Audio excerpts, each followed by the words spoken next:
तो दोस्तों आप तो जानते ही हैं महाभारत में एक से बढ़कर एक योद्धा हुए थे।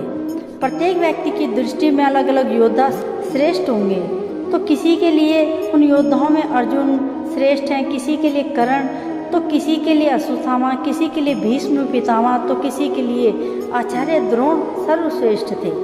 इसी योद्धा के बारे में बताने जा रहे हैं जिसके पराक्रम से सब योद्धा डरते थे। तो आइए हम जानते हैं।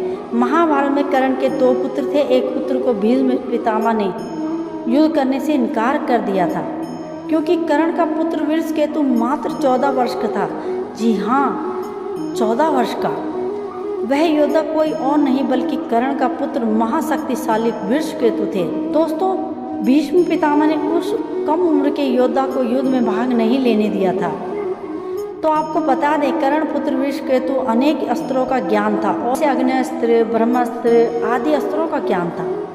अब महाभारत युद्ध के बाद अपने भाई और पिता के मृत्यु का बदला लेने के लिए वृषकेतु अर्जुन को मारने के लिए क्रोध में उनकी तरफ बढ़ने लगे। क्रोधित वृषकेतु को तेजी से आते देखकर अर्जुन चकमा खा गए थे और थोड़ा सा सहम गए थे और यह देखकर युधिष्ठिर वृषकेतु की तरफ आगे बढ़े।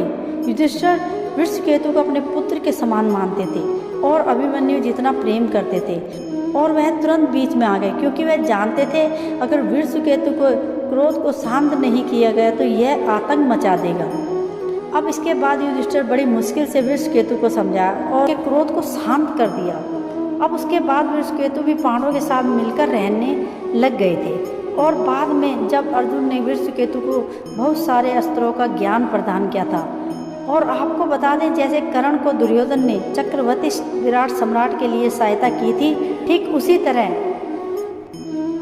वृषकेतु ने अर्जुन के साथ मिलकर युधिष्ठिर को चक्रवर्ती सम्राट बनाने में सहायता की। भगवान श्री कृष्ण ने वृषकेतु को आगे मंत्र युद्ध कला का ज्ञान आगे ना सिखाने का वचन लिया ताकि आने वाले कलयुग में इस ज्ञान को कोई ना जान सके। वृषकेतु की मृत्यु के पश्चात यह ज्ञान पूरी तरह से विलुप्त हो गया था। दोस्तों, कर्ण पुत्र वृषकेतु कर्ण की तरह तेज और धनुर्धर में कौशल था।